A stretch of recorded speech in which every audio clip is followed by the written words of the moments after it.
শহীদ president Ziaur Rahman এবং বেগম খালেদা জিয়া দম্পতির দুই সন্তান তারেক রহমান এবং আরাফাত রহমান কোকো। এর বেশ কয়েক বছর আগে আরাফাত রহমান কোকো তিনি ইহকালের মায়া ত্যাগ করে পরপারে পাড়ি দিয়েছেন। এই কারণে তার একমাত্র সন্তান এখন জীবিত আছেন তারেক রহমান। তারেক রহমানের হাত ধরে এখন বিএনপি নেতৃত্ব দিচ্ছে। আমরা এই মুহূর্তে দেখলাম যে বিএনপির ভারপ্রাপ্ত চেয়ারম্যান তারেক রহমান বেগম খালেদা জিয়ার বড় সন্তান তিনি কবরে নেমেছেন, তার সাথে তার বেশ কয়েকজন আত্মীয় স্বজন কবরে নেমেছেন। তারাই এই মুহূর্তে বেগম খালেদা জিয়ার লাশটি কফিন থেকে কবরে নামাচ্ছেন। আমরা দেখতে পাচ্ছি যে বেগম খালেদা জিয়ার কফিনটি খোলা হয়েছে এবং এই কফিন থেকে বেগম খালেদা জিয়াকে কবরস্থ করা হবে। এই জন্য এরই মধ্যে বেগম খালেদা জিয়ার মুখ খোলার সুযোগ নেই, কারণ ধর্মীয় রীতি অনুযায়ী পরিবারের জায়েজ সদস্যরা ছাড়া অন্য কেউই নারী কারোর মুখ দেখতে পারেন না, স্বাভাবিক কারণে মুখটি খোলা হয়নি। আমরা এইমাত্র দেখলাম যে বেগম খালেদা জিয়াকে কবরে নামানো হয়েছে এবং তার যে কফিনে তাকে রাখা হয়েছিল এতক্ষণ সেই কফিনটি সরিয়ে অন্যত্র নিয়ে যাওয়া হচ্ছে। এরপরে এখানে বেগম খালেদা জিয়াকে এরই মধ্যে সমাহিত করা হয়েছে। বেগম খালেদা জিয়ার কবরে জাতীয় পতাকা মুড়িয়ে দেওয়া হচ্ছে, একই সাথে যে এখানে সাদা কাফনের কাপড় রয়েছে সেটিও দেওয়া হচ্ছে। এখানে ধর্মীয় আনুষ্ঠানিকতার যে কাজগুলো সেগুলো এখন সম্পূর্ণ হচ্ছে। এখানে তারেক রহমান নিজে কবরে থেকে তার মাকে দাফন করছেন, এটিও একটি বড় সুযোগ, কারণ তারেক রহমান দীর্ঘদিন ফ্যাসিবাদী সরকারের রোষানলে পরে তিনি লন্ডনে ছিলেন, তিনি দেশে ফিরতে পারেননি। 111-এর যে সরকার ছিল মঈনুদ্দিন ফখরুদ্দিনের সরকার, সেই সরকারের আমলে তারেক রহমান লন্ডনে পাড়ি জমান। সেখান থেকে প্রায় 17 বছর পরে তারেক রহমান গত বৃহস্পতিবার দেশে ফিরেছেন।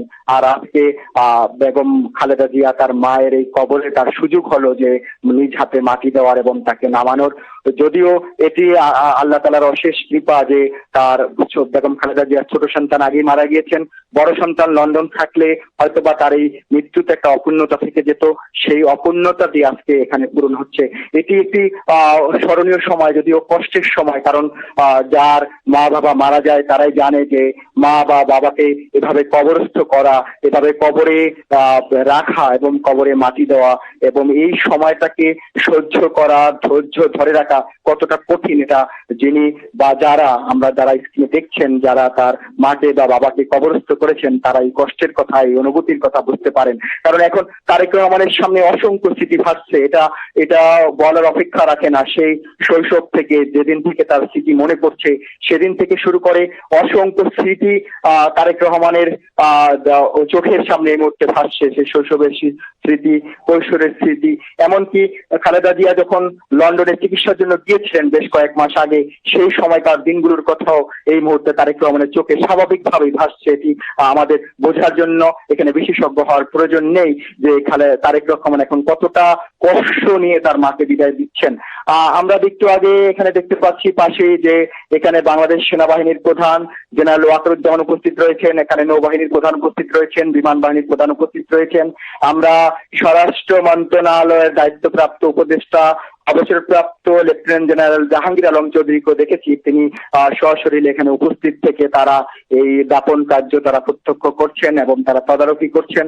এই মুহূর্তে দাপনের যে আনুষ্ঠানিকতা অর্থাৎ দাপন সেটি চলছে। আমরা দেখতে পাচ্ছি যে কবরে যে বাঁশ দেওয়া হয় সে বাঁশের যে আনুষ্ঠানিকতা আছে সেটি করা হচ্ছে। এরপরেই এখানে মাটি দেওয়ার আনুষ্ঠানিকতা শুরু হবে এবং মাটি দেওয়ার পরে এখানে দাপন কার্য যখন শেষ হবে তখন এখানে দোয়া মোনাজাত হবে, সংক্ষিপ্ত দোয়া মোনাজাত হবে। দোয়া মোনাজাতের পরে এখানে রাষ্ট্রীয়ভাবেও তাকে সম্মান জানানো হবে, একই সাথে দলের পক্ষ থেকে, পরিবার পক্ষ থেকেও তাকে আনুষ্ঠানিকভাবে সম্মান জানানো হবে। বেগম খালেদা জিয়ার এই চলে যাওয়া গণতন্ত্রের জন্য একটি বড় ক্ষতি, কারণ বেগম খালেদা জিয়া যে জেল জুলুম সহ্য করেছেন এদেশে গণতন্ত্র প্রতিষ্ঠার জন্য, এদেশের মানুষের অধিকার আদায়ের জন্য, তার এই চলে যাওয়াটা যদি 12 ফেব্রুয়ারি পরে হতে পারতো তাহলে হয়তোবা এদেশের যারা তার নেতাকর্মী ছিলেন, যারা তার ভক্ত ছিলেন, তাদের ভিতরে একটা আত্মতৃপ্তি থাকতো। কারণ বেগম খালেদা জিয়া 12 ফেব্রুয়ারি নির্বাচনে অংশ নেওয়ার জন্য 3টি আসন থেকে মনোনয়নপত্র সংগ্রহ করেছিলেন এবং জমা দিয়েছিলেন।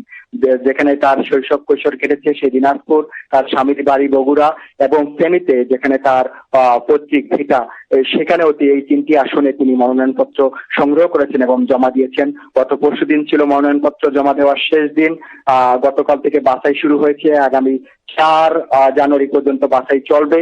সেই বাছাইয়ের পরেই 12 ফেব্রুয়ারি বেগম খালেদা জিয়া 3টি আসনে নির্বাচনে অংশ নেওয়ার সুযোগ যদি পেতেন, তিনি যদি 3টি আসনে জয়লাভ করে জাতীয় সংসদে যেতে পারতেন। কারণ আমরা জানি যে অতীতে বেগম খালেদা জিয়া যতগুলো আসনে নির্বাচন করেছেন, তিনি আরপি অনুযায়ী এখন একজন ব্যক্তি 3টি আসনের বেশি আসনে নির্বাচন করতে পারেন না।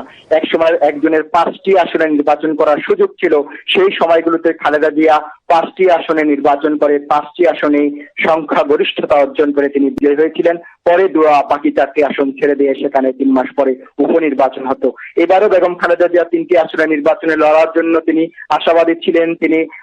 তিনি টিপসও দিয়েছেন হলফনামায়। এত কিছুর পরেও ঠিক যেদিন বাছাই হলো, মনোনয়নপত্র যেদিন জমা দেওয়ার শেষ দিন ছিল, ঠিক তারপর দিন সকাল 6টায় তিনি ইহলোকের মায়া ছেড়ে পরকালে চলে গেলেন। বেগম খালেদা জিয়ার এই চলে যাওয়া, এই অপূর্ণতা, এই শূন্যতা অনেকদিন বাঙালিকে, বাংলাদেশকে ভোগাবে। এই শূন্যতা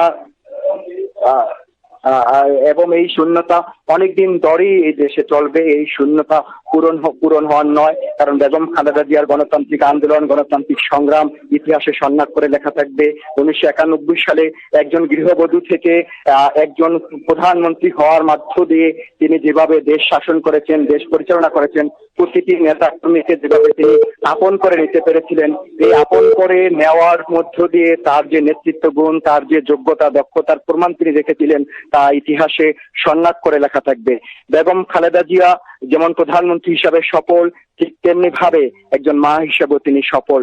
তিনি তার বড় সন্তানকে এমন ভাবে গড়ে তুলেছেন, ছোট সন্তানকে এমন ভাবে গড়ে তুলেছেন যেন তাদের মধ্যে জিয়াউর রহমানের প্রতিচ্ছবি দেখা যায়।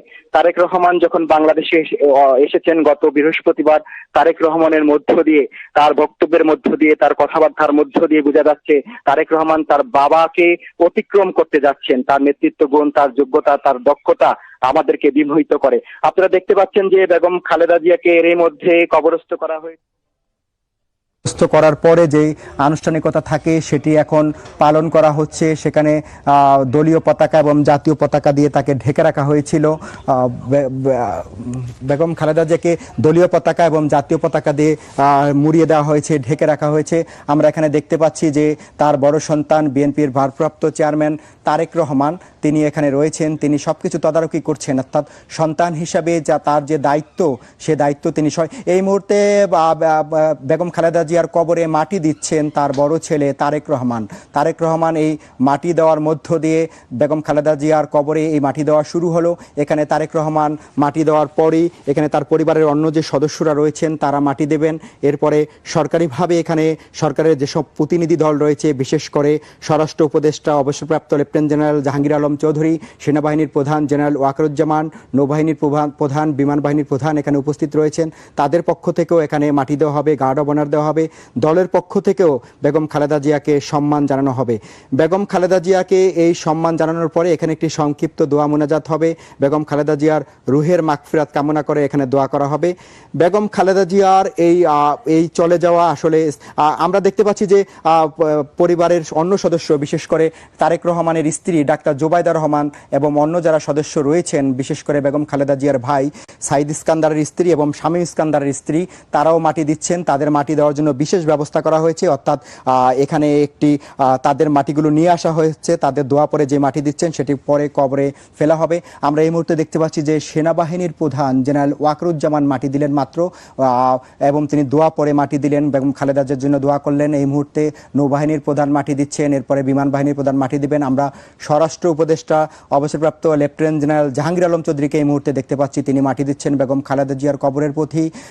বেগম খালেদা জিয়ার স্ত্রী শহীদ প্রেসিডেন্ট জিয়াউর রহমান, তিনি বাংলাদেশ সেনাবাহিনীর প্রধান ছিলেন। তিনি একজন মেজর থেকে বাংলাদেশের স্বাধীনতা ঘোষণা করেছিলেন। তার ডাকে ঝাঁপিয়ে পড়েছিল এদেশের কোটি জনতা।